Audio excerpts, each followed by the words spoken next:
জেলার ছবি দেখায়। বহরমপুর থেকে উজ্জ্বল মুখোপাধ্যায় রয়েছেন। উজ্জ্বল, নিরাপত্তার কড়াকড়ি তো অবশ্যই রয়েছে, কিন্তু বহরমপুর বললেই যার কথা বলতে হয় তিনি অধীর রঞ্জন চৌধুরী। 30 বছর পর বিধানসভার লড়াইয়ে এবার তিনি নেমেছেন। রাজনৈতিক উত্তেজনা কতটা টানটা?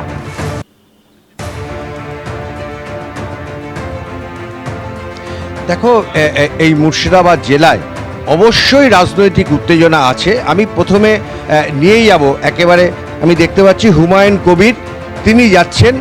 হুমায়ুন কবির তার নতুন দল, সেই নতুন দল তারা নির্বাচনে প্রতিদ্বন্দ্বিতা করবেন এবং স্বাভাবিকভাবে এবারে হুমায়ুন কবিরের কাছে একটা বড় চ্যালেঞ্জ যে তারা কতটা দাগ কাটতে পারবে। কি মনে করছেন? খুবই ভালো রেজাল্ট হবে। দেখুন না, আর কয়েক ঘন্টার অপেক্ষা, 8টায় ইডি ভোট কাউন্টিং শুরু হবে। 1 ঘন্টার মধ্যে ইডি পোস্টাল সব কমপ্লিট হয়ে যাবে। 9টার মধ্যে মূল যে রাউন্ড বা ইভিএম সেটা ইলেকশন কমিশন যা হিসেব যা বলেছিলেন সেটা মিলতে চলেছে। নিশ্চয়ই আমার এজেমশন খুব একটা হেরফের হয় না, 19-20 হয়। অ্যাকুরেট গোটা প্রক্রিয়া নিয়ে কোথাও কোনো অভিযোগ আছে? না, খুব সুন্দর সিস্টেম। ইলেকশন কমিশন এবারের যে স্ট্রং রুম যেভাবে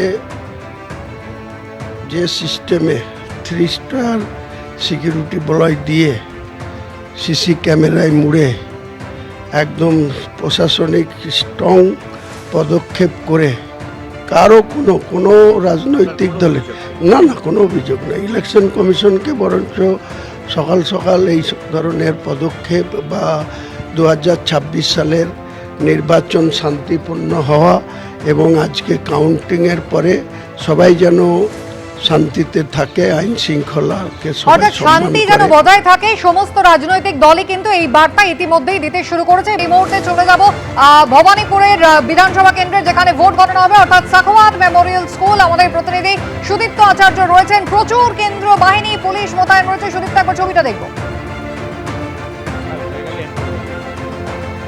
একদমই রীতিমতো ত্রিস্তরীয় নিরাপত্তা ব্যবস্থা কিন্তু করা হয়েছে। প্রথমে কলকাতা পুলিশ এবং তারপর দুস্তরে কেন্দ্রীয় বাহিনীর মোতায়েন করা হয়েছে। বিপুল সংখ্যক কেন্দ্রীয় বাহিনী এখানে মোতায়েন করা হয়েছে।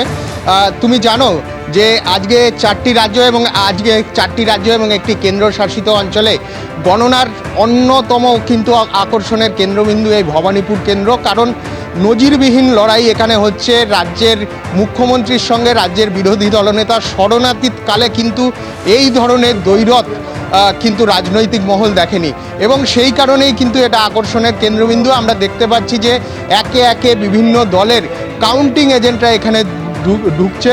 এখানে কংগ্রেসের প্রার্থী রয়েছে, পাশাপাশি সিপিএমের প্রার্থী রয়েছে এবং নির্দল প্রার্থীরাও রয়েছে। কিন্তু মূল লড়াই কিন্তু যেটা মনে করা হচ্ছে বিজেপির শুভেন্দু অধিকারী অর্থাৎ রাজ্যের বিরোধী দলনেতা এবং তার পাশাপাশি রাজ্যের মুখ্যমন্ত্রী তৃণমূল কংগ্রেস নেত্রী মমতা বন্দ্যোপাধ্যায়ের মধ্যে। এবং যেটা নির্বাচন কমিশন সূত্রে জানা যাচ্ছে যে মোট 14টা টেবিল এখানে রয়েছে এবং 8টা থেকে কিন্তু কাউন্টিং শুরু হবে। প্রথমে পোস্টাল ব্যালটের কাউন্টিং শুরু হবে এবং 8:30টা থেকে ইভিএম কাউন্টিং। বলবার উপায় নেই, ছবিটা একেবারেই আপনারা দেখতে পাচ্ছেন সাখাওয়াত মেমোরিয়াল স্কুলের বাইরে, যেখানে ভোটের ভর কেন্দ্র ভবানীপুর, সেখানকার কাউন্টিং কিন্তু এখানেই হবে।